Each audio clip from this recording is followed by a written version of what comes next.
voices of the day and just be with the music that I play.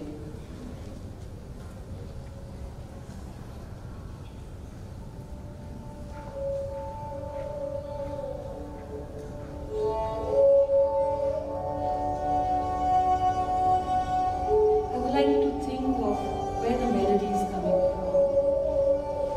Who do you think is playing this music? Is it a man or a woman? What kind of clothes do you think this person is wearing?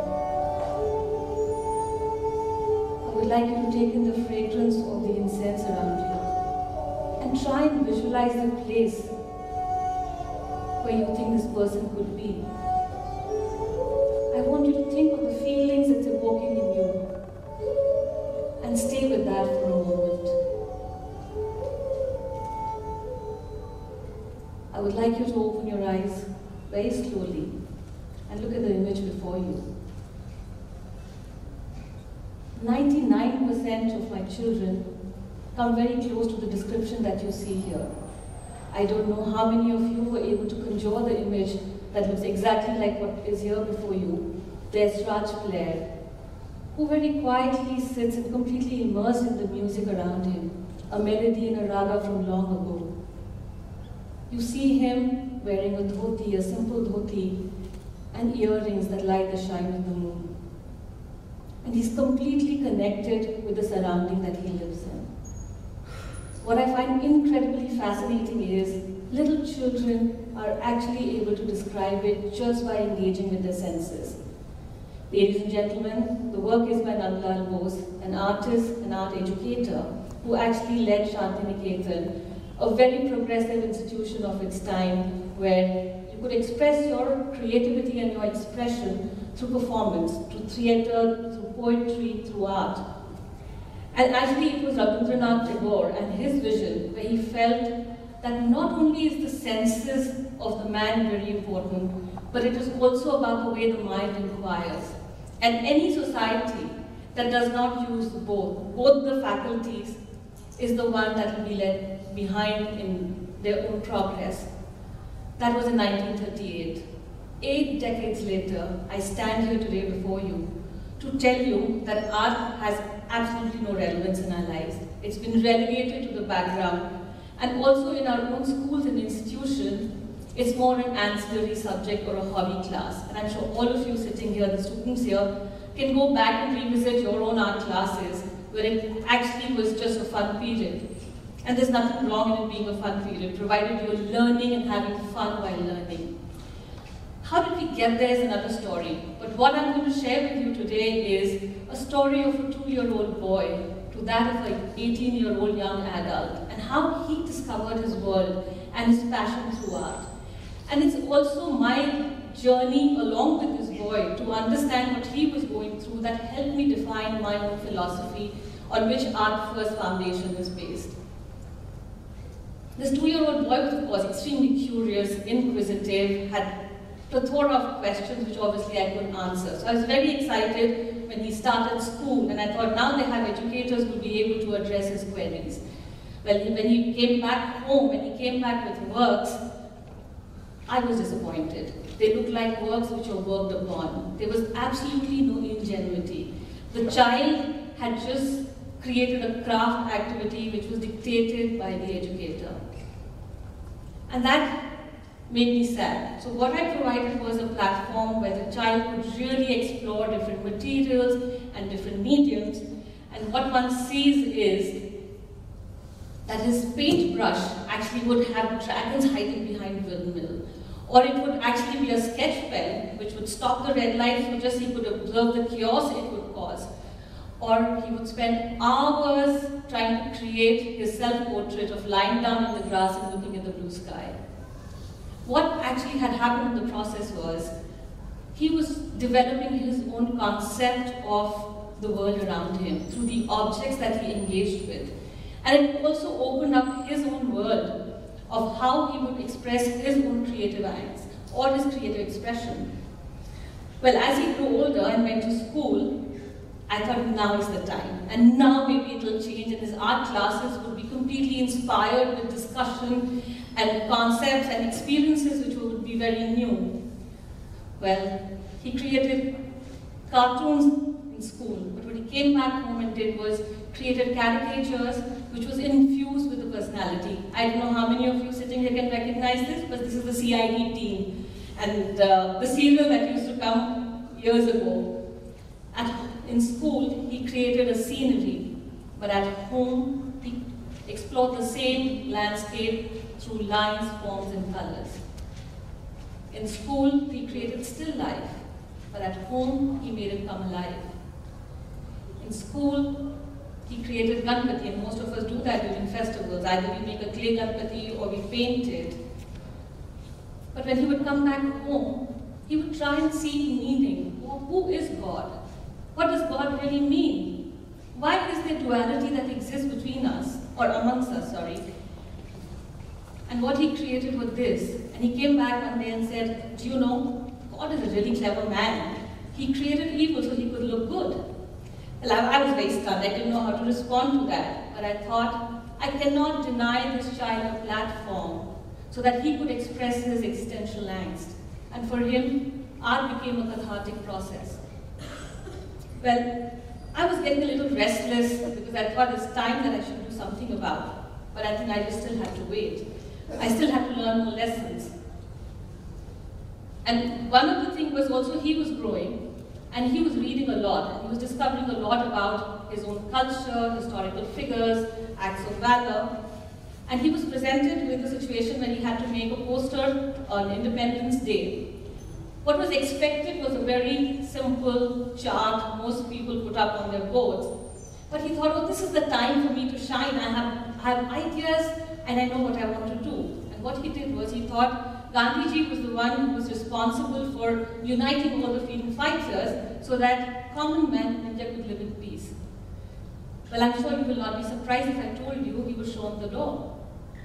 But we realized that ideas have no worth unless and until you create a really beautiful piece of art. I was getting restless again. I said, okay, now is my time to do something. And there was another learning that came my way. And I realized that the minute he came to the 5th grade, and most of us suffer that, and that's one of the reasons why we drop out of our art classes, everything was about realism. They wanted to draw human figures. And he was also another one who said, I need to know how to master this art. And against my better judgment, I got him a teacher.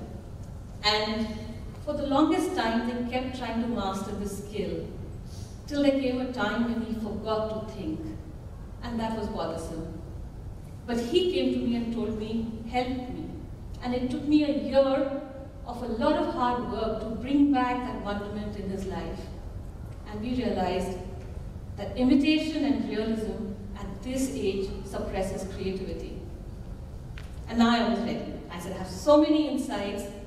I was also questioning my education. You know, what I experienced nearly 30 years ago, it was the same when it came to this subject. If you look at all your other subjects, they're pretty advanced and at a different level altogether. But if you look at art, which actually is a deep learning subject, was a hobby class. So we said, okay, let's validate our findings, let's go and research. So we approached institutions, we approached different segments of the population, we went to private schools, we went to government schools, we also went to NGOs, we looked at children with special needs. And I have two very interesting stories to share with you here. One was the work that we did with an NGO in Bombay. It was of the trash pickers' children. And what we realized there was a lot of apathy, there was gloom, there was darkness, and they were so bitter. There were no moments of happiness in their lives. And we wondered why. The reason was they had seen death very closely. In fact, they didn't even know that if next day was a day that they would see, because they would live on footpath. But also the impact of that was in the class, there was a lot of distrust. They weren't engaging with each other, they were stealing, they were abusive, they would fight. And we said, what is it that we can do here? And we realized, when we looked at their names, they had happy names. They had names which were fairly pious. They had names which had very godlike qualities. And so we said, let's get them to connect with their names. And the minute we started unfolding that and translating it for them, what we experienced was very transformative. These children started to imbibe the values and started to live by those values because they thought there was a reason why their parents gave them that name. And this one young Muslim boy came to me and said, his name is Yunus, which is supposed to be the Paigambar of God or messenger of God. And he said, how can I not take on the responsibility to clean up all the mess and create peace and harmony, because that is what I'm supposed to do in this world. And we realized that art was transformative because it built esteem. It gave them the confidence to believe in themselves. But we didn't stop there. We said, okay, this is great learning and lovely insights. Let's see if art can also have an impact on children with special needs. And I will share this work with you. Little boy, his name is Pawan, and he has Down syndrome. He also has multiple disorder. And we were doing this workshop with them, and we were getting them to do a self-exercise and self-portrait. And they really had to observe themselves in the features. And while we were walking around, we suddenly realized he wasn't holding the brush the right way. So the teacher and me walked up and said, do you know how to hold the brush? And he looked at me and he gave me that one look. Hey, what's wrong with you? Don't you see I'm trying to kind of make my mustache and my hair's so fine. I obviously can't hold the brush the way you want me to because I won't be able to create those fine hair. From a child who had multiple disorder and Down syndrome came a thinking that surprised us, and we realized art cuts across all barriers and it goes much deeper into their own thinking processes. And we realized that was the power of art. And we also realized that it was time to get art back from the periphery to being a core subject in schools, and we developed pedagogy in art. And because this is the age which is also about a lot of schemas, so we created stories. We kept a lot of open-ended discussion about those stories. We also looked at concepts that they would connect with, and we ended with art appreciation, where they would be able to explore their own thinking. And these were the books that we kind of created during the process. And what we realized was, in this journey, we had empowered the child. We had given them a platform to voice their own ideas and to believe in their own ideas. We also gave them a platform where they could showcase their works like true artists. And most schools at the end of the year where we have our program actually have a curated show which is run by the children, where they can do a walkthrough and take you through their own ideas and their own expressions. At this point, again, we were very excited. We said, okay, we've kind of arrived and we've done such great work and we're feeling really good about ourselves. And a kind of complacency was setting in, which is when I think our children are our best mirrors, and they show us the mirror, and they realize that as we were growing old, our kids were also growing old. And they were becoming teenagers. They were angry. They were self-absorbed. Oh God, they hated authority. They were anti-establishment. And I'm sure each and every one of you sitting here can see those smiles because they can connect and resonate with that feeling. And we said, we can either ignore it, or we can take it up as a challenge and see what is it that we can do with our children. And what we did was, we invited very experienced artists who had traveled the world. They had several experiences to share, and were also very open to ideas. And we said, okay, let's lock them in a room, and let's see what happens. We were very nervous. We thought there's going to be fireworks. Either they will walk out, or the artists will never ever see us again. But they took us by surprise. What really transpired there was they had found their voice. They had a person who was willing to listen to their ideas, however crazy or fabric ideas that they had. We also realized that in the process, they were probing ideas of utopia and sustainability in the real life world. They were also talking about the concept of pleasure and happiness. And not just that, with one of the artists who focus a lot on astronomy, they were actually looking for spaces and forms in the universe. What had really happened here is we were able to reach out to them, connect with them, and believe in them. And which is what there is to realize that the minute there is awareness of how they think and is connected with the reality that exists around us, the world opens and there are new possibilities. And which obviously led us to kind of create a new curriculum for middle school, which was extremely analytical, focused on critical creative thinking abilities, and it also connected them with the world around them. At this point, there was nothing stopping us. We said we were realizing the importance of art, and we had to write about art, artists, and also engage with not just art teachers. We started engaging with subject teachers because we knew and we believed in their potential to create. We also realized that the schools needed to restructure their art labs, so we got into schools. We said they need to also have art libraries. And so we completely immersed ourselves in the whole process because we had realized that it has relevance not only in the academic world, but also in the social life. But in all of this excitement, what we've really forgotten were our little kids, our preschoolers. And we realized that they are the ones who completely self-absorbed in the world of fantasy. It was a lot about their own accidental discoveries. It's about their stories that would weave. And believe me, if you went back after 2 seconds and asked them to repeat the story, they would have a new one for you. And that was very exciting for us, because we realized when we created this, that when blue shook hands with yellow, magic green happened. When the whole blue canvas was sprinkled with white, they jumped around saying, "It's raining, it's raining." And when we saw an image which just had a couch and a TV, it was actually about a boy who was hiding behind the couch because the room was about to explode. Not just that, we obviously got ticked off by a 4-year-old because we couldn't see his invisible boat turning around the lighthouse. So the whole thing is, I can go on with the stories, but all that I want to share is our learning was priceless. And we realized that within them is the seed of knowledge, which is waiting to be nurtured, to be taken down the road less traveled. It is a road which completely infuses them with joy. There is love, laughter in what they create. It is also about inclusion.